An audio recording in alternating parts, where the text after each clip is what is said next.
षोडश ग्रंथ में 16 ग्रंथ हैं। इन 16 ग्रंथन में 2 ग्रंथन को नाम सिद्धांत से शुरू हो गए। एक सिद्धांत मुक्तावली और एक सिद्धांत रहस्य। बाकी सब ग्रंथन के और नाम है। ये जो खासियत है इन 2 ग्रंथन की, वो खासियत इनकी या बात में है। अरे मैं ब्रजभाषा बोले लग गया, सॉरी। आज ये विशेषता છે બંનેની। આ બંનેની વિશેષતા કંઈક સૂચવે છે અને જે સૂચવે છે તે પરસ્પરોપકારકતા।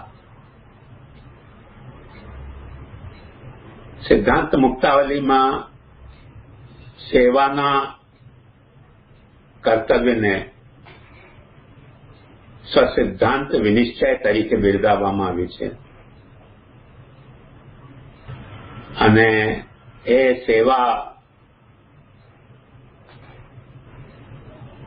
સેવાનું જે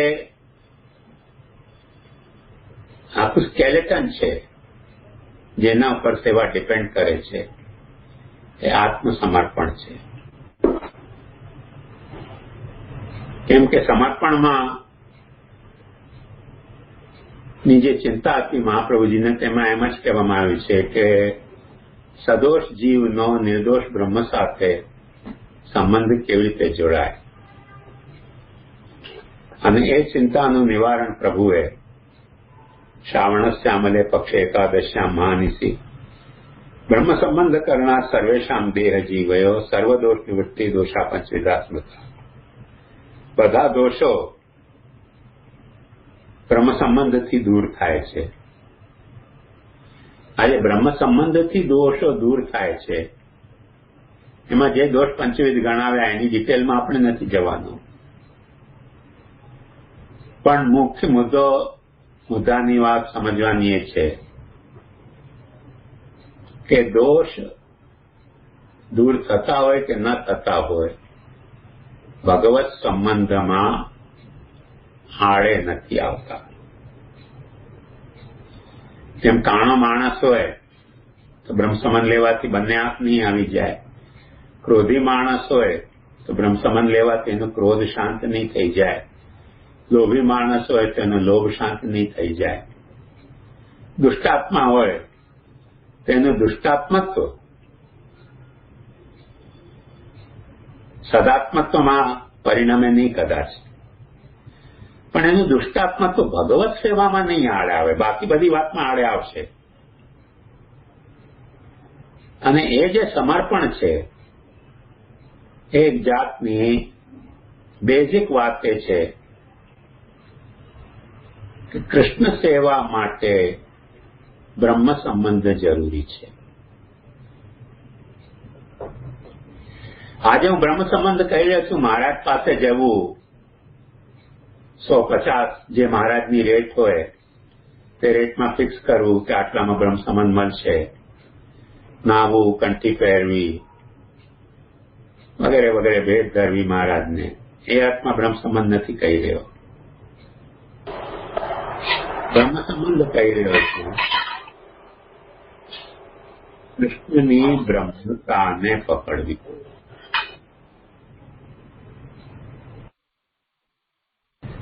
કૃષ્ણની બ્રહ્મતા સાથે જોડાવવું। પહેલા કૃષ્ણની બ્રહ્મતા સાથે આપણે જોડાવીએ, આપણી જાતને જોડાવીએ તો એ જોડાવાનો સીધો ઉપાય આત્મસમર્પણ છે। આત્મસમર્પણ એટલે આપણી જે અવિદ્યાથી ઉદ્ભવેલી અહંતા અને મમતા એનો અનુપયોગ કરવો કે એનો દુરુપયોગ કરવો કોઈ જ્ઞાન માર્ગી ત્યાગ માર્ગીઓ અનુપયોગ કરતા હશે કોઈ ભોગમાર્ગીઓ એનો દુરુપયોગ કરતા હશે ઉપભોક્તાવાદને લઈને, પણ એનો કૃષ્ણોપયોગ કરવો, કૃષ્ણોપયોગ કરવો આપણી અહંતા અને આપણી મમતાનો કૃષ્ણમાં વાપરવી. કૃષ્ણમાં વાપરવા માટે તમને અહંતા કૃષ્ણને સમર્પિત કરવી પડશે, તમારી મમતા પણ કૃષ્ણને સમર્પિત કરવી પડશે. સમર્પિત કરવાનો મતલબ કૃષ્ણને આપી દેવી ને પોતે ન રાખવી એવું નથી. પોતે જ રાખવી, કૃષ્ણને ના આપવી એવું પણ નથી. કૃષ્ણ સાથે શેર કરવાની.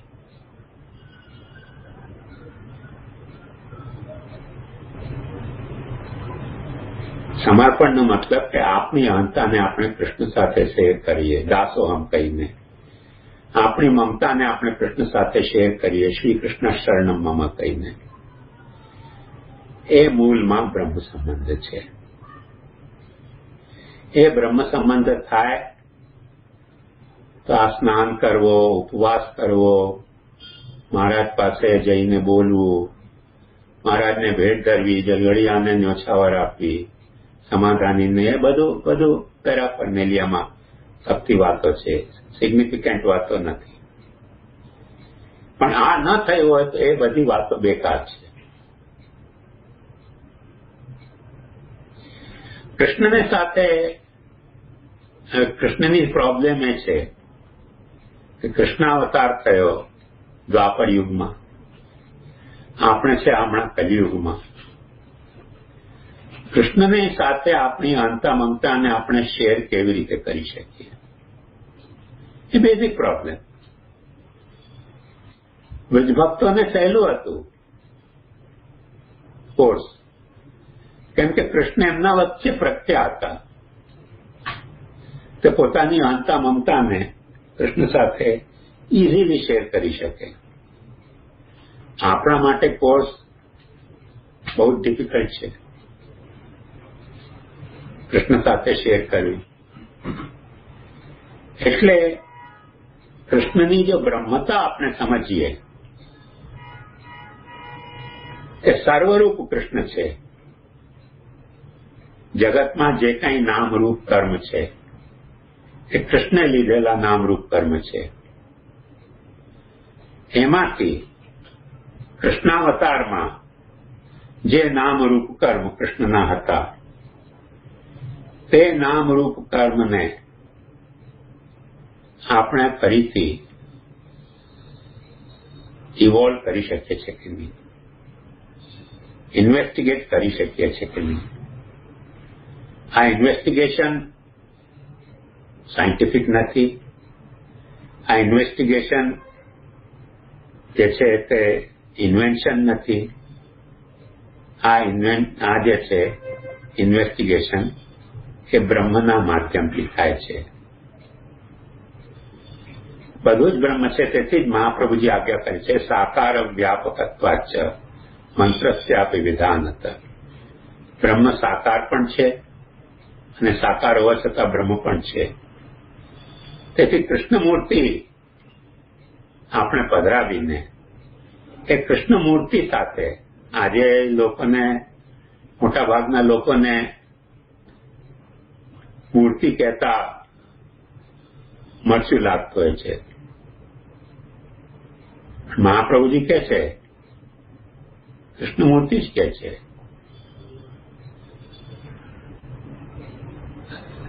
સર્વનિર્ણય નિબંધમાં.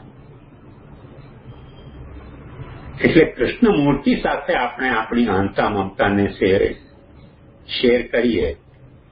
એ જે શેર કરવાનો પ્રકાર, એના માટે જેમ વ્રજભક્તોની વચ્ચે કૃષ્ણ પધાર્યા હતા તેમ મહાપ્રભુજીએ આપણા પરિવારમાં આપણને કૃષ્ણમૂર્તિ પધરાવવાનું કહ્યું છે. અને એ મૂર્તિને તમે સહેજ વાત છે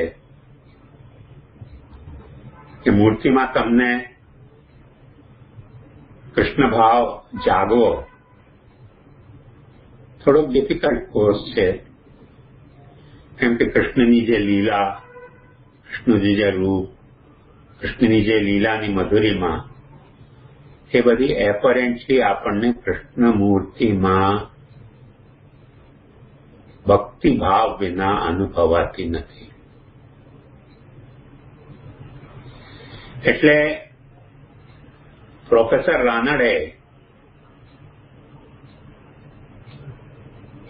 રાનાડેની સોરી નામ ભૂલી ગયો, એક કોઈ બોમ્બે યુનિવર્સિટીના પ્રોફેસર હતા, એમને વૈષ્ણવિઝમ, શૈવિઝમ લખ્યું. એમણે કૃષ્ણ સેવા માટે લખ્યું છે કે પુષ્ટિમાર્ગની જે ધર્મ પ્રણાલી છે એમાં ધર્મ ઓછું છે અને નાટક વધારે છે.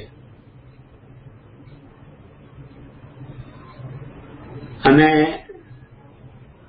ઇટ્સ ક્વાઇટ ઓફેન્ડિંગ સ્ટેટમેન્ટ કે આપણી સેવા પ્રકાર જે સેવા પ્રકાર છે એમાં રિયલી જે સ્પિરિચ્યુઅલ સ્પિરિટ જે છે તે ઓછી છે અને ડ્રામા વધારે છે.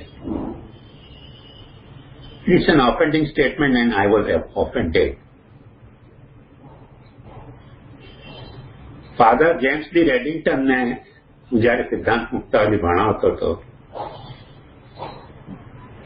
તે વખતે મેં ઓચિંતી આ વાત છેડી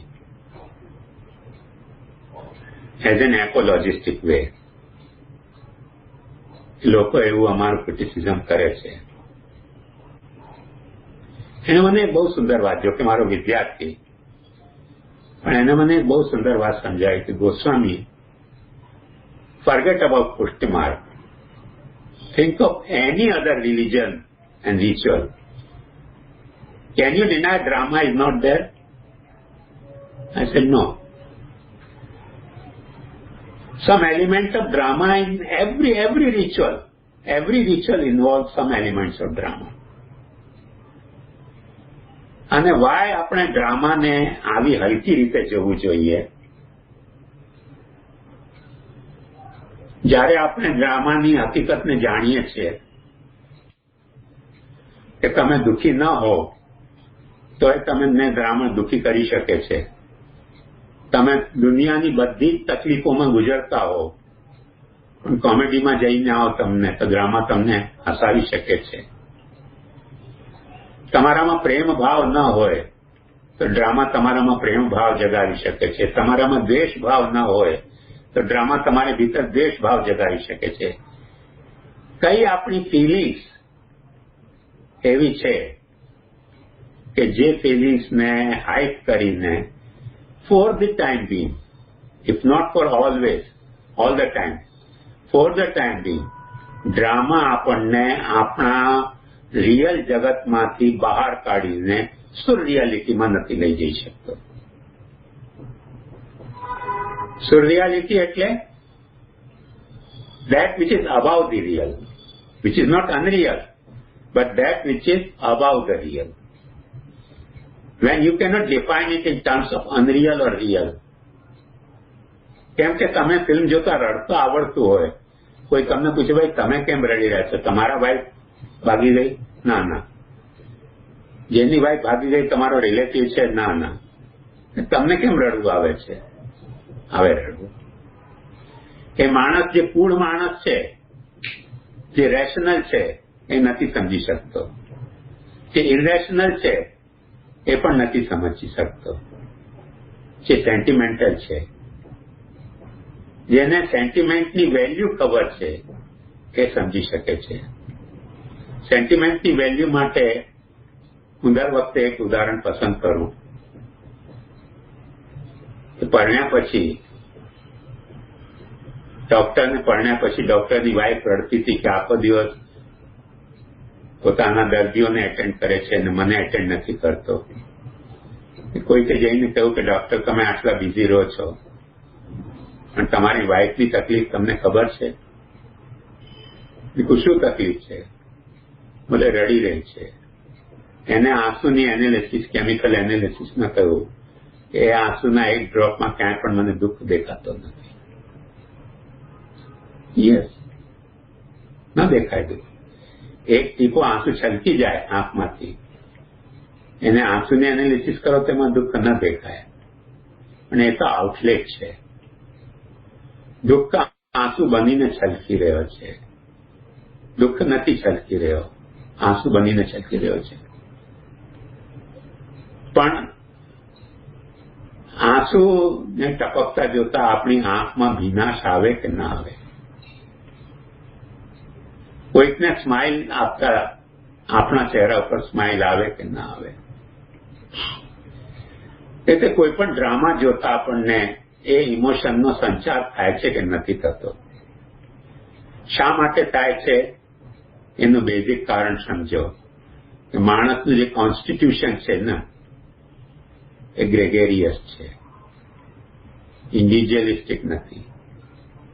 આપણે બધાની વચ્ચે રહીએ છીએ, એકબીજાના હૂંફથી જીવીએ છીએ,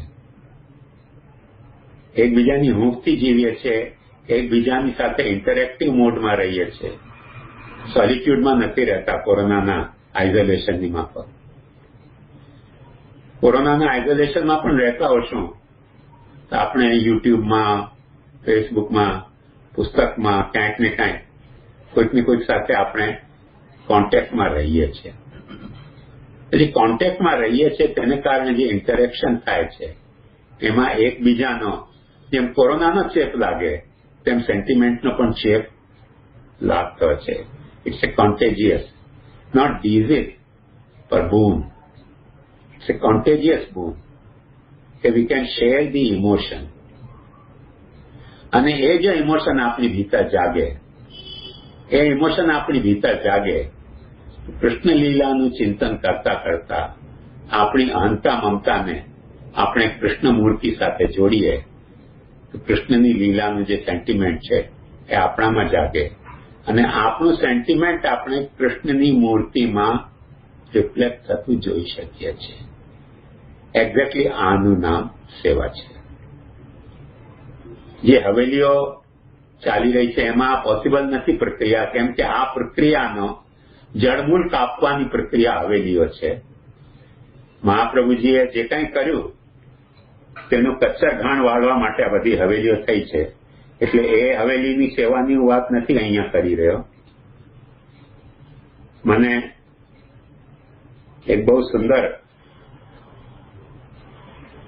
શેર દેખાયો, તમે મૂકી રાખજો આમાં, કે શેરને હું તમારી સાથે શેર કરું. શાયર એમ કે છે, ખુદાઈ હૈ ખુદા કી ખાક સે ઇન્સાન બના દેના. ભગવાનની ભગવત્તા શું છે? જે આપણે ત્યાં અવિનાશભાઈ કહે છે, રાતના રમકડા મારા રામે રમતા રાખ્યા રે, મૃત્યુલોકની માટીમાંથી માનવ થઈને ભાગ્યા રે. खुदाई है खुदा की खाक से इंसान बना देना, तुम्हारा खेल है इंसान को मिट्टी में मिला देना. અને તમારી રમત કેવી છે કે ભગવાને જે માટીમાંથી માણસ બનાવ્યો, તમે માણસમાંથી પાછી એને માટી બનાવવાનો તમારો આખો પ્રોગ્રામ છે. એટલે હવેલીઓની સેવાની વાત નથી કરતો, હું ગ્રહ સેવાની વાત કરી રહ્યો છું. ગ્રહ સેવાની વાત એટલે જે રીતે બ્રજમાં કૃષ્ણ પધાર્યા એમ તમારા ઘરમાં કૃષ્ણ પધારે, અને એ કૃષ્ણ પધારે તેની સાથે જ્યારે તમે તમારી અહંતા મમતાને શેર કરો તેનું નામ કૃષ્ણ સેવા છે. સૌથી પહેલા આ વાતને જોઈએ તો આપણને સમજમાં આવે છે કે સિદ્ધાંત રહસ્ય અને સિદ્ધાંત મુક્તાવલી કેમ એકબીજાના કોમ્પ્લિમેન્ટરી ગ્રંથ છે. અને આમને જ સિદ્ધાંત કેમ કહ્યો એ આપણે જોઈએ તો પણ આપણે સમજી શકીએ છીએ કે મહાપ્રભુજીએ સૌથી પહેલા પોતાના ગ્રંથમાં એક બહુ મહત્વપૂર્ણ વાત કહી કે શાસ્ત્રમ અવગત્ય મનોવાગ દેહૈ કૃષ્ણ સેવ્ય ઇતિ સિદ્ધાંત. શાસ્ત્રને સરખી રીતે સમજો, મન વાણી અને દેહથી કૃષ્ણની સેવા કરો, એ જ આપણો સિદ્ધાંત છે. એ જ સિદ્ધાંતને મહાપ્રભુજી પાછો રિમાઇન્ડ કરવા માટે સિદ્ધાંત મુક્તાવલી અને સિદ્ધાંત રહસ્ય ગ્રંથ પ્રકટ કર્યા અને એની કોમ્પ્લિમેન્ટરી સિદ્ધાંત એટલે શું? પ્રિન્સિપલ કે ટેનેટ્સના હાથમાં ન લેવો. જે વાત કહેવા માંગે છે તેનાથી સિદ્ધ શું થઈ રહ્યું છે તેનું નામ સિદ્ધાંત. અંતમાં જે વસ્તુ સિદ્ધ કરવાની છે તેનું નામ સિદ્ધાંત. સિદ્ધનો અંત એટલે સિદ્ધનો નિષ્કર્ષ, તેનું નામ સિદ્ધાંત. અને એ સિદ્ધાંત મુક્તાવલી આપણે શરૂ કરવાની છે આ પર્ટિક્યુલર આ બેકડ્રોપમાં. અને આપણે આપણા સિલેબસમાં સિદ્ધાંત રહસ્ય ગ્રંથ નથી લીધો અને નવરત્ન લીધો. એ એક સિદ્ધાંત રહસ્યમાં આવેલા જે સિદ્ધાંતો છે સમર્પણનો, એનો ખુલાસો મહાપ્રભુજીએ નવરત્નમાં વધારે કર્યો. એટલે આપણે સિદ્ધાંત રહસ્યને એટલે એના ઇમ્પ્લિમેન્ટેશનનો ખુલાસો, એના થિયરીનો ખુલાસો સિદ્ધાંત રહસ્યમાં છે, પણ એને કેવી રીતે ઇમ્પ્લિમેન્ટ કરવી એનો ખુલાસો નવરત્નમાં કર્યો. તેથી આપણે નવરત્ન અહીંયા લીધો સિદ્ધાંત રહસ્યને ટેકાને. ઇમ્પ્લિમેન્ટ કેવી રીતે કરવું એ આપણે સમજી ચૂક્યા. હવે આપણે એ સમર્પણ છે, સમર્પણ પછી સેવા કેવી રીતે કરવી અને સેવા શું છે એ સમજવાનું છે. એકંદરે સેવાના બે ભેદ થાય. હું તમને ટેબ્યુલર ફોર્મમાં સમજાવી દઉં. સાધનાવસ્થા અને ફલાવસ્થા. સાધનાવસ્થા અને ફલાવસ્થામાં અંતર શું એ જો સમજવું હોય તો સાધનાવસ્થાના બે ભેદ. એ ભેદ આપણે કેવી રીતે સમજશું? એટલે સાધનાવસ્થામાં કોઈક વખતે સેવા માટે સેવી ઇનિશિયેટિવ લેતો હોય છે, કોઈક વખતે સેવા માટે સેવી ઇનિશિયેટિવ નથી લેતો પણ સેવક ઇનિશિયેટિવ લેતો હોય છે. અહીંયા જો સેવ્યથી ઇનિશિયેટિવ લેવાયું અને સેવકમાં ગયું, સેવકમાં પહોંચ્યા પછી સેવ્ય સેવક ઇન્ટરડિપેન્ડન્ટ થઈ ગયા. ત્યાં શું છે? ઇન્ટરડિપેન્ડન્ટ થઈ ગયા એટલે એકબીજા સાથે એકબીજાની અહંતા મમતાને શેર કરવા માંડ્યા અને સેવ્ય ઇનિશિયેટિવ લીધું. તેથી ઇનિશિયેટિવ સેવાનું લીધું, તેથી જે સેવ્ય છે એ સેવ્ય બન્યો અને તેને કારણે સેવ્ય સેવક પાછા ઇન્ટરડિપેન્ડન્ટ થયા અને પોતાની અહંતા મમતાને શેર કરવા માંડ્યા. તમે કહેશો ઠાકોરજીનામાં અહંતા મમતા ક્યાં હોય છે? અહંતા મમતા તો આવિદ્યક હોય છે. ના, આ જ્ઞાન માર્ગી સિદ્ધાંત છે. આ જ્ઞાન માર્ગી સિદ્ધાંત છે, ભક્તિ માર્ગી સિદ્ધાંત નથી. ઠાકોરજીને અહંતા મમતા હોય છે. અહમ ભક્ત પરાધીનો યહ સ્વતંત્ર વ્યક્તિ છે. મન્નાતમ શરણં ગોષ્ઠમ મન્નમ તસ્માન મત શરણં ગોષ્ઠમ મન્નાતમ મત પરિગ્રહમ. આ બ્રજ જે છે તે મારું છે. ब्रज वृंदावन गिरी नदी पशु पंछी सब ठोर इनसो कहा दुराइए राधा प्यारी ये मेरो अंग. નાગરી દાંતે ઇનિશિયેટિવ પ્રભુ લઈ રહ્યા છે. તો ક્યારેક પ્રભુ ઇનિશિયેટિવ લે છે. અને એક વાત ધ્યાનથી સમજો કે અવતાર લીલામાં પ્રભુ ઇનિશિયેટિવ લેતા હોય ને એમાં કોઈ ચમત્કારની ઘટના નથી. આજની તારીખમાં પણ ઘણી વખતે ઠાકોરજી ઇનિશિયેટિવ લે છે અને એ જયારે ઠાકોરજી આપણા ઇનિશિયેટિવ લે ત્યારે ખરેખર એવી ઘટના ઘટિત હોય છે જે બોલિવૂડમાં કહે છે નાના કરતે પ્યાર તુમી સે કર બેઠે, કરના થા ઇનકાર મગર ઇકરાર તુમી સે કર બેઠે. એવું થઈ જતું હોય છે. ઘણી વખતે ઠાકોરજી જયારે ઇનિશિયેટિવ લે તે વખતે આપણે ન સેવા કરવી હોય ને પણ સેવા આવી જ જતી હોય છે.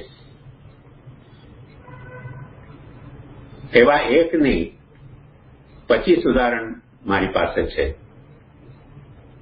એક ભાઈને દારૂ અને સિગરેટની આદત હતી.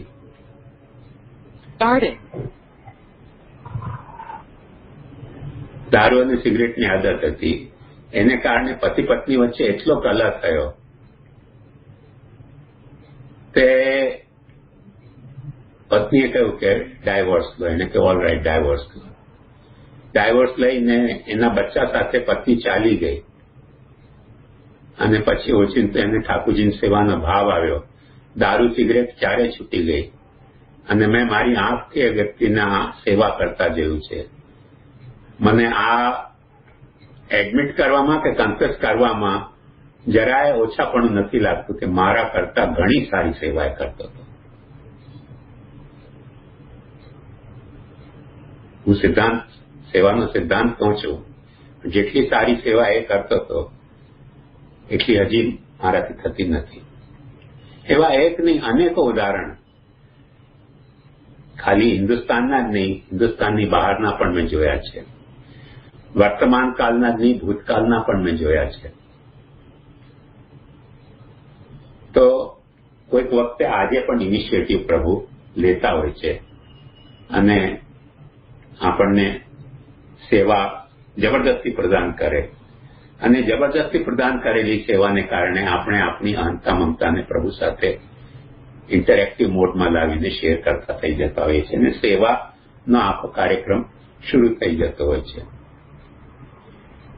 કોઈક વખતે સત્સંગથી, સિદ્ધાંત જ્ઞાનથી, પરંપરાના જીવાના પ્રકારને કારણે સેવા શરૂ થઈ જતી હોય છે અને એ સેવા કરેલી સેવક વચ્ચે કોઈ જાતનો ઇન્ટરેક્ટિવ મોડ લઈ આવે છે. હમણાં કાલે જ એક વાત કરતો હતો.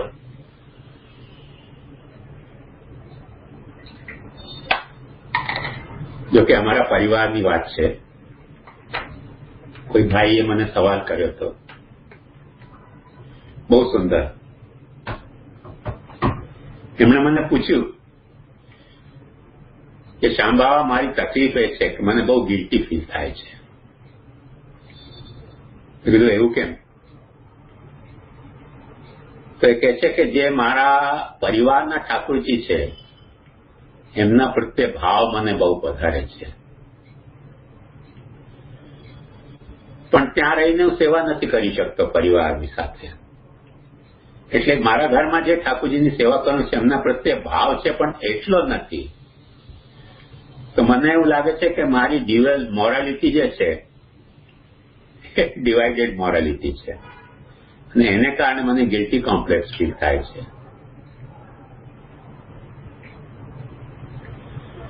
મેં એક વાત સમજાવી કે આવી ડિવાઇડેડ મોરાલિટી માણસના હૃદય માટે કોઈ નવી વેરાયટી નથી. હજારો વર્ષોથી માણસ આવી જાતની ડિવાઇડેડ મોરાલિટીને બીજા કોઈ અર્થમાં ખરાબ હશે તો હશે, પણ લાઈફની એક રિયાલિટી છે કે 4 બચ્ચા હોય એમાં મા બાપને એક વાલો હોય, બીજા 3 વાલા ના હોય એવું નહીં. એટલે ડિવાઇડેડ મોરાલિટી થઈ જતી હોય છે. એટેચમેન્ટ ડિવાઇડેડ થઈ જતો હોય છે.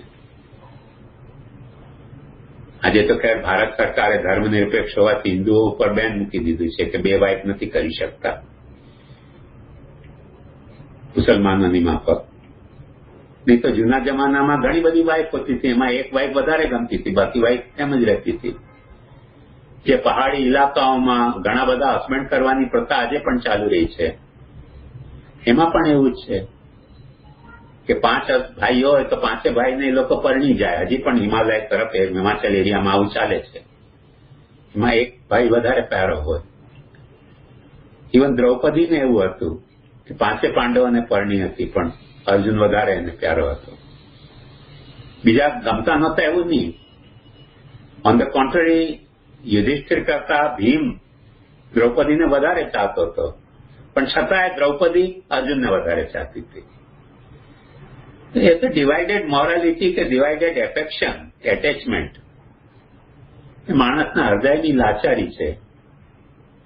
અને મેં કહ્યું કે અમારા દાદાજી અમારા ઠાકોરજીને કિશનગઢથી પધરાવીને અહીંયા લાવ્યા અને કોઈ દિવસે એમના શણગાર નહોતા કરતા. એમને મોટા મંદિરના જે ઠાકોરજી હતા, નવનીત પ્રિયાજી, એમના શણગાર ગમતા. હું પણ નવનીત પ્રિયાજીના બાલકૃષ્ણના શણગાર કરતો હતો, પણ મને મારા ઠાકોરજીના શણગાર બહુ ગમતા હતા, કેમ કે મને નાનપણથી જ મારો એટેચમેન્ટ ત્યાં થઈ ગયો. So don't feel guilty, and even if it is a guilt, we can't help it.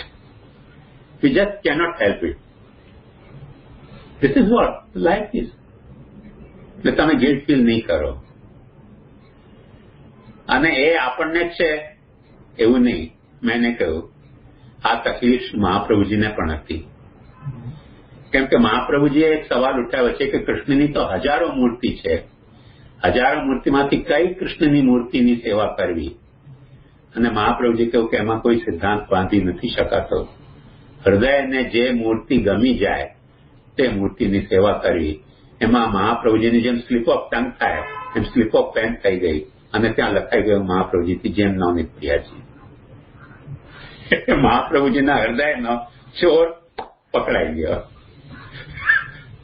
એ ગજન ધાવનની વાર્તા વાંચો તો તમને ખ્યાલમાં આવે કે મહાપ્રભુજીના હૃદયનો ચોર અહીંયા કેવી રીતે પકડાઈ ગયો. એ ડિવાઇડેડ, જોકે સાથે સ્વરૂપ બિરાજતા હતા મહાપ્રભુજી પાસે, પણ ડિવાઇડેડ એટેચમેન્ટ હતું. તો વન કેનોટ હેલ્પ ઇટ. તે હૃદયનો સ્વભાવ છે, હૃદયનો સ્વભાવ છે.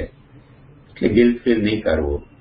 એ દોષ પણ છે ને તો પ્રેમાત્મક દોષ છે, દોષાત્મક પ્રેમ નથી. પ્રેમાત્મક દોષ અને દોષાત્મક પ્રેમમાં અંતર હોય છે. એટલે જે કૃષ્ણ મૂર્તિ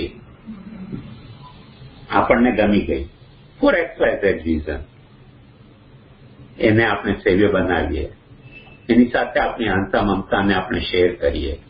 એ સેવકે લીધેલો ઇનિશિયેટિવ છે અને એ સાધનાવસ્થા છે.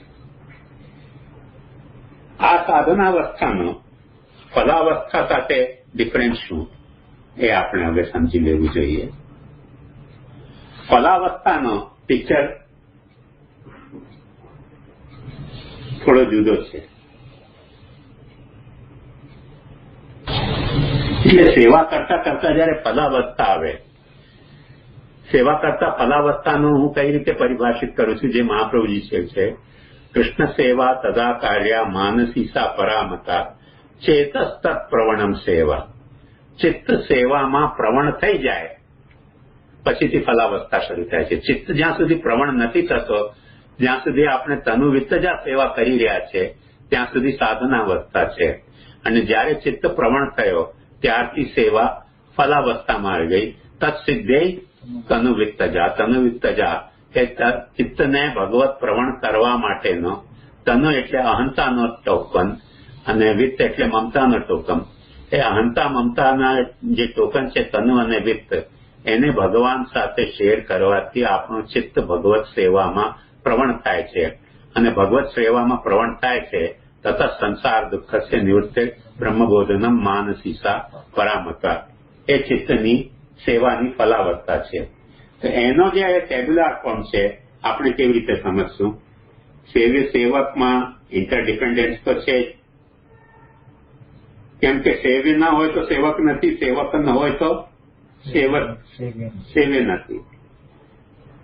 પણ ગ્રાફિકલી એને સમજવું હોય તો આ પિક્ચર છે. એ ઇનિશિયેટિવ બંનેના રેસિપ્રોકેટ થઈ રહ્યા છે. એટલે સેવ્ય પણ કંઈક ઇનિશિયેટિવ લઈ રહ્યો છે અને સેવક પણ ઇનિશિયેટિવ લઈ રહ્યો છે સેવાનો. બંને એક પોઈન્ટ ઉપર, જેમ બે ટ્રેન આમે સામે આવતી હોય, બંને એકબીજાની સામે એની સ્પીડ વધી જતી હોય છે. બે વસ્તુ આમે સામે આવતી હોય તેની સ્પીડ વધી જતી હોય છે. એ જે વધેલી સ્પીડ છે, દાખલા તરીકે 30 માઇલની સ્પીડથી એક ટ્રેન આવી રહી છે, બીજી 30 માઇલ સ્પીડથી આવી રહી છે, તો તો એમને મળવાનો પોઈન્ટ 60 માઇલ પર અવરની સ્પીડનો હશે અને એક ચાલતી હશે તો 30 માઇલ હશે. એટલે ઇનિશિયેટિવ કોઈ એક સાઇડથી હશે તો થોડો સ્લો હશે, પણ ઇનિશિયેટિવ બંને સાઇડથી હશે તો એની સ્પીડ વધી જશે અને સ્પીડ વધી જવાથી ઇન્ટરડિપેન્ડન્સી પણ વધી જતી હોય છે. અને જે ઇન્ટરડિપેન્ડન્સી વધી તેને આપણે ત્યાં કહેવામાં આવે છે કે તા પાછે પ્રભુ સહાનુભાવ જતાવન લાગે. એ આખો સેવાનો પિક્ટોરિયલ ટેબ્યુલર પિક્ટોરિયલ રૂપ છે, સાધનાવસ્થા અને ફલાવસ્થાનું. આટલી વાત જો તમને સમજમાં આવી હોય ક્લિયર કટ તો હું આગળ વધું. હવે એક બીજી વાત આ છે કે સેવા એટલે શું. નક્સલમાં મેં તમને તો વાત બતાવી કે આપણા અહંતા મમતાને શેર કરવી. સેવ્ય, સેવક અને સેવાનું એક ટ્રાયંગલ. સેવ્ય અને સેવક, સેવ્ય, સેવક અને સેવાનો જે ટ્રાયંગલ છે એ ટ્રાયંગલમાં સેવ્યનો તો આપણને પરિભાષા બહુ સિમ્પલ છે. કેમ કે સેવ્ય એટલે શું કે જેની સેવા કરી શકાતી હોય, કરવા લાયક હોય તેનું નામ સેવ્ય. સેવિતુમ અર્હતિથી સેવ્ય, જેની સેવા કરી શકાતી હોય તેનું નામ સેવ્ય. પ્રશ્ન ત્યાં નથી. પ્રશ્ન ત્યાં છે સેવા એટલે શું. અને પ્રશ્ન એ છે કે સેવક એટલે કોણ. હવે આજની પરિભાષામાં આપણે જોઈએ તો એક વાત આમાં સમજવા જેવી છે કે સેવા શબ્દ સંસ્કૃતમાં આટલા અર્થમાં વપરાય છે. કોઈકનો આશ્રય લેવો, કોઈક વસ્તુનો ઉપભોગ કરવો, કોઈથી બંધાઈ જવું, કોઈનું પૂજન કરવું કે કોઈનું ભજન કરવું. બ્યુટીફુલ આમાં રહેલી વાત એ છે કે આ બધા અર્થો નીકળ્યા છે શેમાંથી? આ બધા જ અર્થો સેવાના અર્થ નીકળ્યા છે સીવોમાંથી. જેમ દોરાથી આપણે કપડાને સીવીએ ને તેનાથી સેવા શબ્દ બનતો હોય છે. જેમ દોરો કપડામાં સીવા માટે વણાઈ જતો હોય છે, કપડાનો પાર્ટ ન હોવા છતાં પણ કપડાનો પાર્ટ બની જતો હોય છે. જેમ સૂત, દોરો પોતાનું આત્મસમર્પણ કપડાને કરી દેતો હોય છે, તેવી રીતે સૂતની માફક આપણે કોઈ કપડાને સાથે આપણું આત્મસમર્પણ કરીએ તેનું નામ સેવા. તે સેવાને આપણે આજની જે મોડર્ન ટર્મિનોલોજી છે, હમણાં જ અમેરિકામાં હેબરમેન કરીને છે, આપણા પુષ્ટિ માર્ગમાં તેને ઘણું બધું કરે છે પ્રયાસ, ડેવિડ હેબરમેન સાથે મારી વાત ચાલી રહી હતી. ડેવિડ હેબરમેને કહ્યું કે તમે કહો છો કે સેવા દાસનું કર્તવ્ય છે, દાસનો ટ્રાન્સલેશન સ્લેવ કરીએ મને બહુ ખરાબ લાગે છે, બોલવામાં મને ખરાબ લાગે છે. મેં કીધું તમારા હિસાબે દાસનો સિનોનિમ શું? મેં કીધું ભાઈ દાસ જે છે એ જૂના જમાનામાં ઘણી વખતે જે હારેલા માણસ હતા, જે પરાજિત માણસો હતા, એમને કમ્પલ્શનલી જેમ ઘોડાને, હાથીને, ગાયને, ભેંસને કમ્પલસરી આપણે આપણા તબેલામાં બાંધી લઈએ તેવી રીતે બાંધવામાં આવતું હતું. એમને હન્ટર મારવામાં આવતા હતા અને હન્ટર મારીને એમની વાઈફ, એમના બચ્ચાઓ બધા જ આપણા પ્રોપર્ટી બની જતી હતી. એમને ઢોરની માફક ટ્રીટ કરવામાં આવતું હતું અને ઢોરની માફક જયારે ટ્રીટ કરવામાં આવતો હતો તેમને સ્લેવ કહેવાય છે ત્યાં. અને એ સ્લેવ, એવા સ્લેવ હોવાના અર્થમાં અમે કૃષ્ણના સ્લેવ નથી અને નથી જ. એટલી વાત તો ચોક્કસ. પછી શું છે? તેણે કહ્યું દાસનો અર્થ ડિક્શનરીમાં જોઈએ તો સ્લેવ મળે છે, મેં કીધું વાત સાચી છે. આપણે અમારે ત્યાં પણ ઇન્ડિયામાં પણ દાસનો અર્થ સ્લેવ પણ થતો હતો. પણ દાસનો જે ઇટમોલોજીકલ અર્થ છે એ બહુ જ ખૂબસૂરત છે. દાસનો મતલબ છે દાસરી દાને, જે પોતાનું આત્મદાન કરે કોઈકને કે હું તારો છું. કૃષ્ણ તવાસ્મી, હું તારો છું એમ પોતાનું આત્મદાન કરે તેનું નામ પહેલું દાસ. પછી એની વેરાયટી ઘણી બધી હોઈ શકે છે. શા માટે?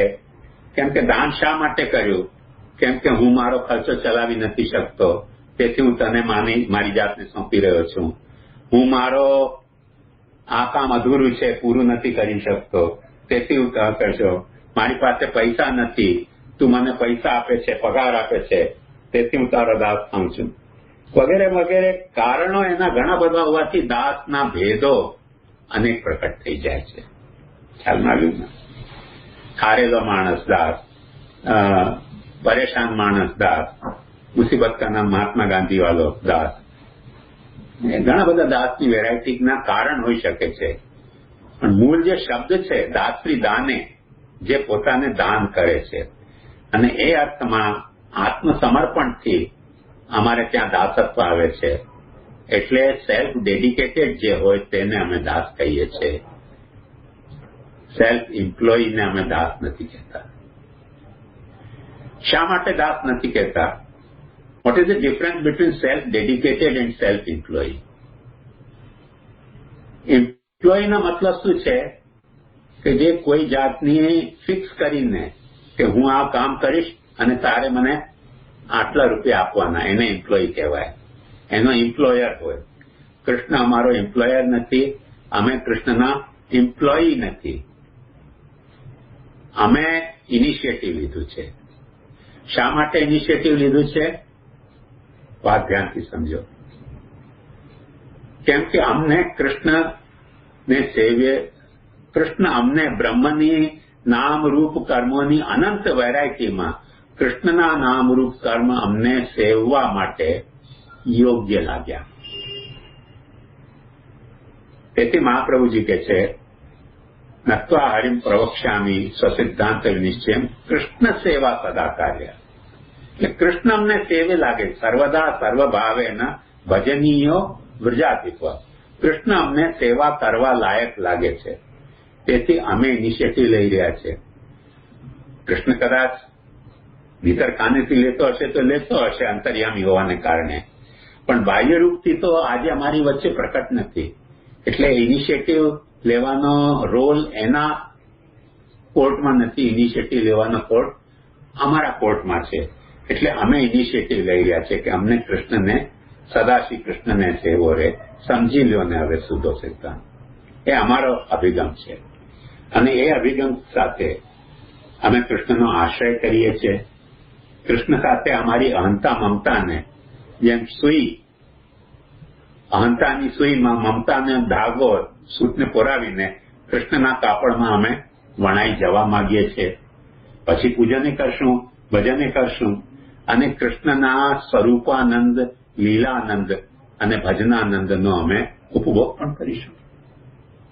બીજે રાબડી થકી ગરીબ લોક રે, ભોગીને ભાવે રે, અમે તો રાજના ખાતા ખવા મુક્તિ મનના આવે રે. તો આ બધા અર્થોમાં અમે સેવક છીએ. એમ્પ્લોય હોવાના નોકરના અર્થમાં નથી. તેથી સેવક શબ્દ જયારે આપણે કહીએ ને, ત્યારે સેવક શબ્દના અર્થ પણ સંસ્કૃત ભાષા પ્રમાણે ઘણા બધા થાય. દાસ, ભૃત્ય, અનુચર વગેરે. તો ભૃત્ય એટલે જેનું ભરણ કોઈ ભરતા કરતો હોય તે ભૃત્ય. એક્ઝેક્ટલી વાત ધ્યાનથી સમજો, હું ગંભીર વાત કરી રહ્યો છું. ભરતા એટલે જેનું ભરણ કોઈ ભરતા કરતો હોય. એ સ્ત્રી હોય તો ભાર્યા કહેવાય, અને સ્ત્રીએતર કોઈ વસ્તુ હોય તો બધા ભૃત્ય કહેવાય. એમાં એક જાતનો સોશિયલ કોન્ટ્રાક્ટ છે. ઇકોનોમિકલ કોન્ટ્રાક્ટ નહીં હોય, કમર્શિયલ કોન્ટ્રાક્ટ નહીં હોય કદાચ, પણ સોશિયલ કોન્ટ્રાક્ટ તો છે. જેણે સોશિયલ કોન્ટ્રાક્ટની વાત યુરોપમાં સૌથી પહેલા લોકે કરી હતી. કે માણસ સોશિયલ કોન્ટ્રાક્ટથી જીવે છે. એટલે આપણામાં એક જાતનો સોશિયલ કોન્ટ્રાક્ટ છે. ભાઈ તમારે આવી રીતે કરવું, મારી આવી રીતે કરવું, તેનું નામ સમાજ. સમાજ એટલે શું? જેમાં સોશિયલ કોન્ટ્રાક્ટ હોય. તો ભાર્યા અને ભર્તૃ હોવામાં એક જાતનો સોશિયલ કોન્ટ્રાક્ટ છે. અને that contract can be broken. Sometimes religious would not allow it, but in society we can see that social contract, because it is made, it can be broken also. So it involves some crime. Illegally કરો તો, પણ legally કરો તો કોઈ કામ નથી. તેથી divorce પણ એલાઉડ છે, અને પત્નીનો ત્યાગ કરીને સંન્યાસી પણ લઈ શકાય છે, અને નોકરને પણ નોકરીમાંથી કાઢી શકાય છે, અને નોકર પણ કોઈ બેટર નોકરી મળતી હોય તો આ નોકરની છોડીને બીજી નોકરી કરી શકે છે. એમાં સોશિયલ કોન્ટ્રાક્ટની વાત આવી ગઈ ભૃત્યમાં. આપણે ભૃત્ય નથી.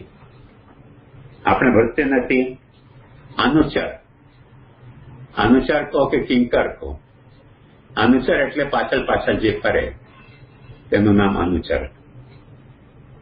પાછળ ફરવાની ઘણી બધી વેરાયટીઓ હોઈ શકે છે, જે આપણે જોઈ શકીએ છીએ. અંગ્રેજીમાં પાછળ ફરનારોને આપણે એટેન્ડન્ટ કહીએ, એસિસ્ટન્ટ કહીએ, સેક્રેટરી કહીએ. આપણે કાંઈ કૃષ્ણને કોઈ વાતમાં એસિસ્ટ નથી કરવાનું. કૃષ્ણના કોઈ સિક્રેટ આપણે જાણી નથી ગયા કે જેને સંભાળીને રાખવાની જિમ્મેદારી આપણી છે, કે આપણે ફક્ત એટેન્ડન્ટ નથી. ખાલી મંદિરમાં મુખિયાજીઓ, ભીતરિયાજીઓ એ એટેન્ડન્ટ હોય છે. એ તો ટ્રેનમાં પણ હોય. ટ્રેનમાં પણ તમે જાઓ, કોઈ સારી ટ્રેનમાં, કોઈ પણ સારા પ્લેનમાં તમે જાઓ તો તમને એટેન્ડ કરનારા ત્યાં પેલી શું કહેવાય, એર હોસ્ટેસ અને એર હોસ્ટ હોય છે, એટેન્ડન્ટ હોય છે. આપણે એટેન્ડન્ટના અર્થમાં નથી, સેવક. મૂળ જે દાસ શબ્દનો અર્થ હતો એ અર્થમાં આત્મસમર્પણનો અહીં સર્વે ભગવત દાસા એ અર્થમાં છે. આત્મસમર્પણને કારણે સેલ્ફ ડેડિકેટેડ આપણે છીએ, આપણે એમ્પ્લોય નથી. હવે એ જો વાત સ્પષ્ટ થાય તો આપને બધી વાત સ્પષ્ટ થઈ જાય. અને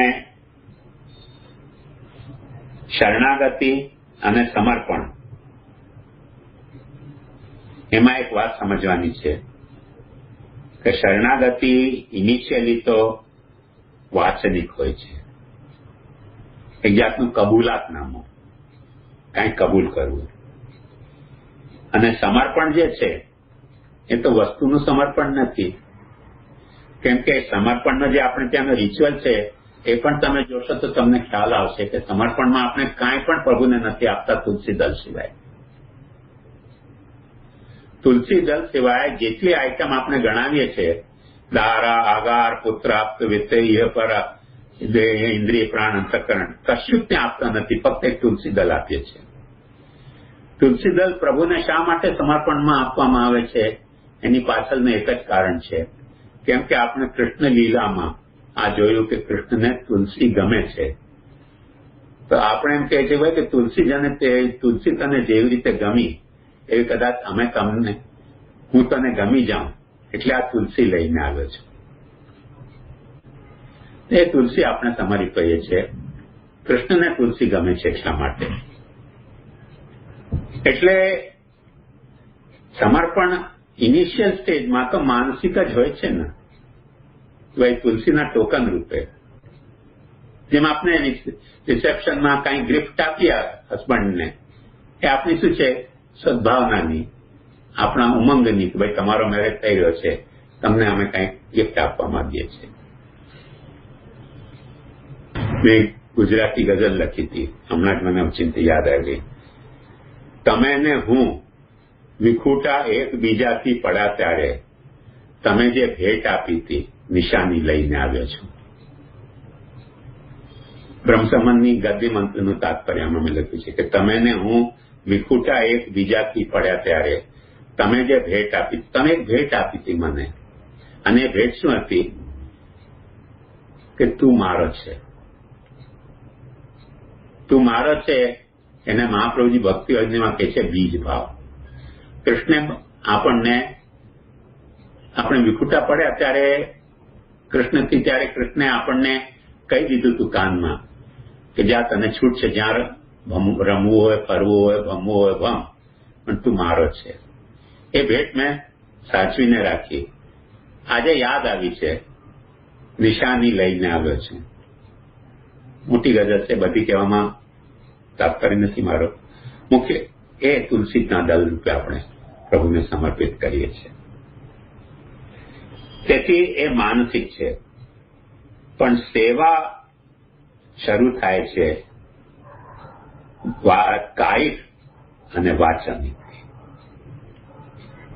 કાયિક એટલે શું? કે આપણા ઘરમાં આપણા માટે બિરાજતા ઠાકોરજીને સાથે આપણી કાયાથી વળગેલી અહંતા મમતાને શેર કરવી. અને વાચનિક એટલે શું? કે કૃષ્ણની જે પોતાના ભક્તો માટે અહંતા મમતા હતી તેને રિકોલ કરવી કીર્તનો દ્વારા, ભાવના ઉદ્બોધન દ્વારા. અને એ બંને પ્રોસેસ એ સાયકોલોજીકલ પ્રોસેસ છે. એટલે ડ્રામાને ફરીથી રીએનેક્ટ કરવો. તે વખતે જે ડ્રામા થયો હતો તેને રીએનેક્ટ કરવો. ઇનિશિયલ સ્ટેજમાં રિહર્સલ કરવું, પણ પછી તો સ્ટેજ ઉપર રીએનેક્ટ કરવું. અને એ રીએનેક્ટ કરવો એનું નામ સેવા છે. અને એ જો ડ્રામા રીએનેક્ટ કરીએ તો કૃષ્ણની જે અહંતા મમતાની હૂંફ આપણને મળે અને આપણને આપણી અહંતા મમતાની હૂંફ આપણી કૃષ્ણ મૂર્તિને મળે. અને કયા હદ સુધી મળે કે ગજ્જન ધાવનને જયારે મહાલક્ષ્મીજીએ કહ્યું કે તમે પાન લેવા જાઓ તો નવનીત પ્રિયાજી કહ્યું કે નહીં આવે ત્યાં સુધી હું અરોગુશ નહીં. અને ત્યાં ગજ્જન ધાવન બેવશ થઈ ગયા. એ શું છે? નવનીત પ્રિયાજીને અને ગજ્જન ધાવનને એકબીજાની હૂંફ મળી રહી છે. એ ડ્રામા રીએનેક્ટ થયો. તેથી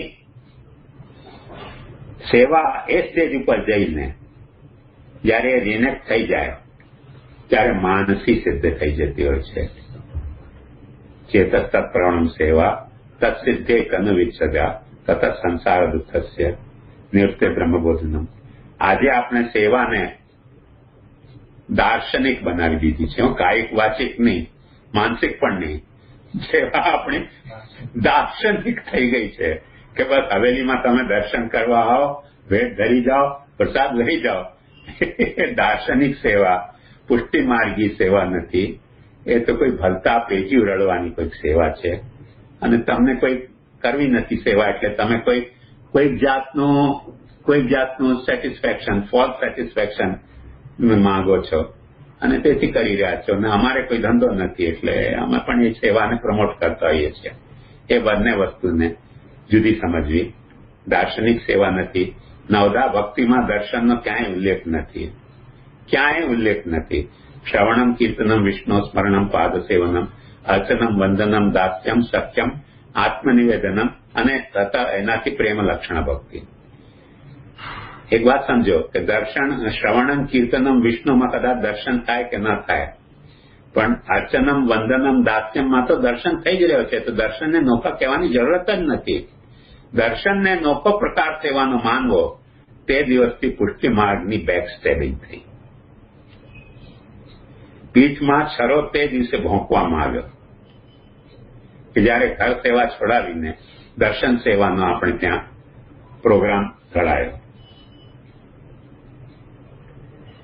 જીસસે બહુ સારું કહ્યું છે. જીસસ ક્રાઇસ્ટ એક બહુ સારી કહી છે, be doers of my word not hearer. આપણે હિયરરના ઠેકાણે એમ કહી શકીએ કે not watcher, not onlooker, be doers of my word. મહાપ્રભુજીએ જે આજ્ઞા કરી છે તેને પાલવાનું છે. એને જોવી કે સાંભળવી ફક્ત એ સેવા નથી. વિથ ધીસ બેકગ્રાઉન્ડ આપણે સેવા સિદ્ધાંત મુક્તાવલીમાં જે સિનોપ્સિસ છે એમાં જોઈ લઈએ કે પહેલા બીજા શ્લોકમાં નિત્ય કર્તવ્ય રૂપ સેવા બતાવવામાં આવી છે. ત્રીજાથી 11મા શ્લોક સુધી સેવ્યનું વર્ણન કરવામાં આવ્યું છે. અને 12 થી 20 શ્લોકમાં સેવકનું વર્ણન કરવામાં આવ્યું છે. સેવાને કર્તવ્ય બતાવવામાં આવી છે. એમાં સેવાનું સ્વરૂપ લક્ષણ, સાધન લક્ષણ, અવાંતર ફલ લક્ષણ અને ફલ લક્ષણ એમ 4 લક્ષણ આપવામાં આવ્યા છે. સેવ્યનો જે સ્વરૂપ બતાવવામાં આવે છે એમના બ્રહ્મના 3 સ્વરૂપ બતાવવામાં આવ્યા છે. સેવ્ય સ્વરૂપ પરબ્રહ્મ શ્રી કૃષ્ણ, સમષ્ટિ અંતર્યામી અને અક્ષર બ્રહ્મ.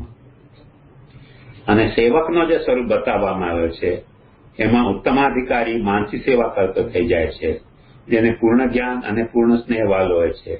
મધ્યમાધિકારી સેવા કરતા હોય છે એટલે મહાત્મ્ય જ્ઞાન અને સ્નેહ પ્રદાન. અને અવિદ્યા સંબંધવાળા બીજો જે અધિકારી છે એ સંસારી બદ્ધ જીવરૂપ સેવા કરતા એટલે ક્રિયા પ્રધાન હોય છે, પણ ધંધો નથી કરતો સેવાનો, પણ એનો હજી મહાત્મ્ય જ્ઞાન પૂરું નથી અને સ્નેહ પણ કદાચ પૂરું હોય કે ન હોય, પણ ક્રિયા સાચી કરે છે, એ અવિદ્યા સંબંધવાળો છે. આ 3 પ્રકારના ડિવિઝન છે. એકંદરે સિદ્ધાંત મુક્તાવલીમાં જ્યારે મહાપ્રભુજી કહે છે કે નત્વા હરિમ પ્રવક્ષ્યામિ સ્વસિદ્ધાંત વિનિશ્ચય, આ ગ્રંથની બ્યુટી આ છે, ગ્રંથની સિનોપ્ટિક બ્યુટી, કે મહાપ્રભુજીએ પોતાનો ધર્મ vis-a-vis the ultimate truth અને vis-a-vis the individual reality,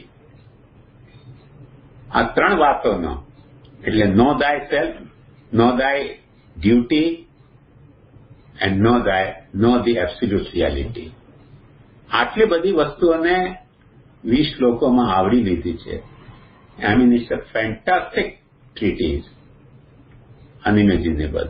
આટલામાં આટલું બધું કેવી રીતે આવરી શકાય? એટલે મહાપ્રભુજી કહે છે કે અહીંયા હું સિદ્ધાંતનો વિનિશ્ચય કરી રહ્યો છું. કૃષ્ણ સેવા સદા કાર્યા માનસી સા પરામતા ચેતસ્ત પ્રવણમ સેવા તત્સિદ્ધે તનુયુક્તજા તત સંસાર દુઃખસ્ય નિવૃત્તિ બ્રહ્મબોધનમ. સંસાર દુઃખની નિવૃત્તિ એટલે શું?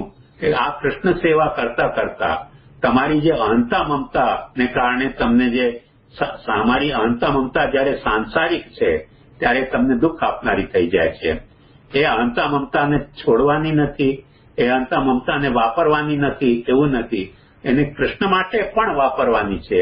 અને જ્યારે એ તમારી અહંતા મમતાને કૃષ્ણ માટે પણ વાપરો છો, એમાં કૃષ્ણનો જે આનંદ છે, સ્વરૂપાનંદ, એ તમને ભજનાનંદની માફક મળવા માંડશે. અને ભજનાનંદની માફક જ્યારે મળશે ત્યારે તમારી અહંતા મમતા તમને સાંસારિક દુઃખોને ડાયલ્યુટ કરી દેશે. એટલા બધા નહીં તમને તકલીફ આપે જેટલી તકલીફ અધરવાઇઝ આપતા હોય છે. તેનું નામ તત સંસાર દુઃખ નિવૃત્તિ. એ શા માટે દુઃખ નહીં આપે? કેમ કે બ્રહ્મબોધનમ, તમે બ્રહ્મ સંબંધની પ્રોસેસથી સેવામાં જોડાયા છો. એ બ્રહ્મ પ્રોસેસનો તમને થિયોરિટિકલ નોલેજ હતો, પણ એનો પ્રેક્ટિકલ અનુભવ પણ તમને ધીમે ધીમે થવા માંડશે કે બધે ઠેકાણે તમને બ્રહ્માનુભૂતિ થશે. એ અવાંતર ફલ છે સેવાનો. સંક્ષેપમાં આખો સિનેરિયો આ સેવાનો સિદ્ધાંત મુક્તાવલીનો આ છે. અહીંયા રાખીએ આપણે. ટેક્સ્ટ આપણે નેક્સ્ટ ટાઈમ કરીશું. તમારે કાંઈ પૂછવું હોય તો પૂછો. હજી આપે જે સાધનાવસ્થા અને ફલાવસ્થા સમજાવી, તો હવે ફલાવસ્થામાં ચિત્તનું પ્રભુમાં પ્રવણ થઈ જવું, તો હવે આને આપણે એવી રીતે લઈએ કે પ્રભુમાં પ્રવણ થઈ જવું એટલે પ્રભુ સેવા કોઈ જ વસ્તુનો વિચાર ન આવવો, કે પછી એવી રીતે લઈએ કે આપણા 4 ફેમિલી મેમ્બર છે, પણ એ 4 ફેમિલી મેમ્બર કરતા આપણને પહેલા પ્રભુનું સુખનો વિચાર આવે? ના, બંને વાતની આવશ્યકતા નથી. તત્પ્રવણમ ચેતસ તત્પ્રવણમ એટલે ચિત્ત ભગવત સેવામાં પ્રવણ થઈ જવું. પ્રવણ થવું એટલે સિવાય જવું સેવામાં. જ્યારે કોઈ પણ સૂતથી, કોઈ પણ સુઈથી, અહંતાને મેં સુઈ રીતે ગણાવી અને મમતાને સૂત સાથે ગણાવી.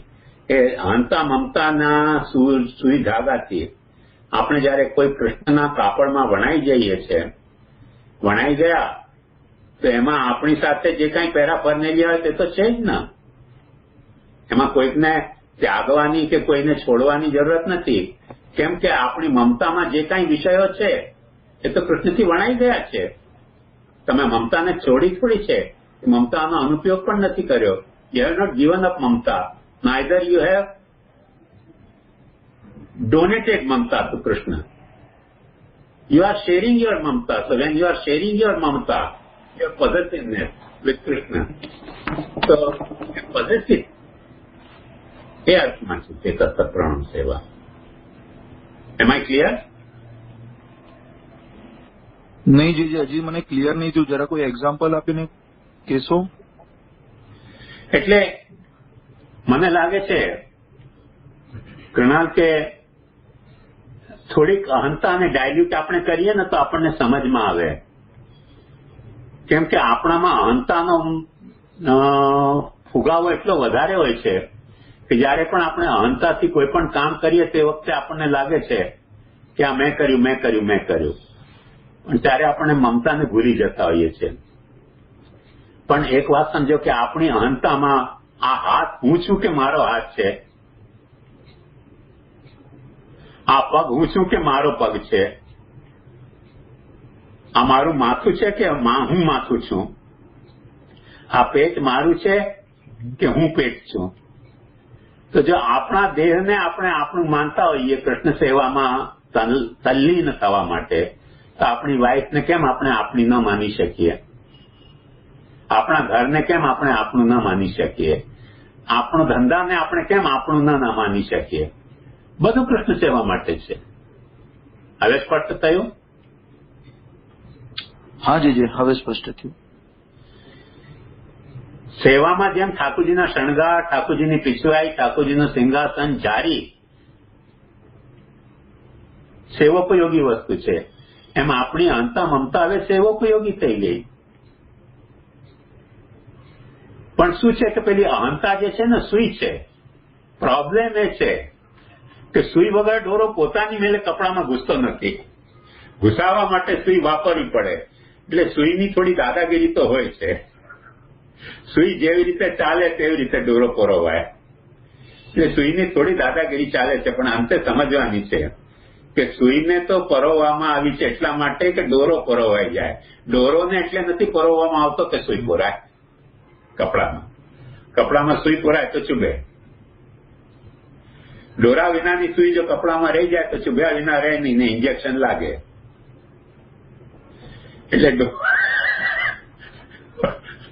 દોરાની પ્રોબ્લેમ એ છે કે દોરા પોતાની મેળે પુરાવી શકાતો નથી કાપડમાં, એટલે સુઈના માધ્યમથી ને પરોવવામાં આવે છે.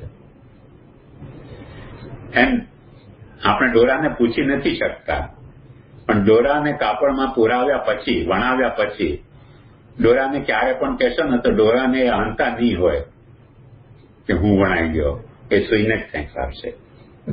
Always thankful to you. So there is a positive role of self-awareness. અને તેથી જ આપણે ત્યાં અહંતાનો જે બેઝિક રોલ છે એ મહાત્મિક જ્ઞાનથી એને ડાયલ્યુટ કરવામાં છે, અને મમતાનો જે બેઝિક રોલ છે એના માટે એમ કહેવામાં આવ્યું છે કે કૃષ્ણ સાથે બંધાઈ જવું મમતાથી, એનું નામ પ્રેમ. કોઈની સાથે પણ આપણે જયારે મમતાથી બંધાઈ ગયા ત્યારે પ્રેમ, મમતા વિના બંધાયા ત્યારે ધંધો. ધંધામાં પણ પ્રેમ હોઈ શકે છે અને પ્રેમનો પણ ધંધો હોઈ શકે છે. તો જ્યાં મમતાથી બંધાઈ ગયા ત્યાં પ્રેમ છે, અને જ્યાં મમતાથી નથી બંધાયા, અહંતાથી બંધાયા, ત્યાં તો અત્યાચાર જ છે. અત્યાચાર ને અત્યાચાર સિવાય બીજું કશું જ નથી. એટલે અહંતાનો આપણે ત્યાં જે ડાયલ્યુટ કરવાની પ્રોસેસ છે ડાયલ્યુશનની, એ ભગવાનના મહાત્મ્ય જ્ઞાન સાથે તમારી અહંતાને તમે કોન્ટ્રાસ્ટમાં મૂકો કે શું તમે અહંતા કરી શકો છો. અહંતા કરવા જેવું આપણી પાસે છે શું? પણ પ્રભુ એક સારી ગિફ્ટ આપણને સુઈ જેવી આપી છે કે એ અહંતાની સુઈથી આપણે આપણા મમતાને પ્રભુ સાથે પરોવી શકીએ છીએ, અને એનું જ નામ છે તત્ પ્રવણમ. પ્રવણમ એટલે જ પરોવાઈ જવું.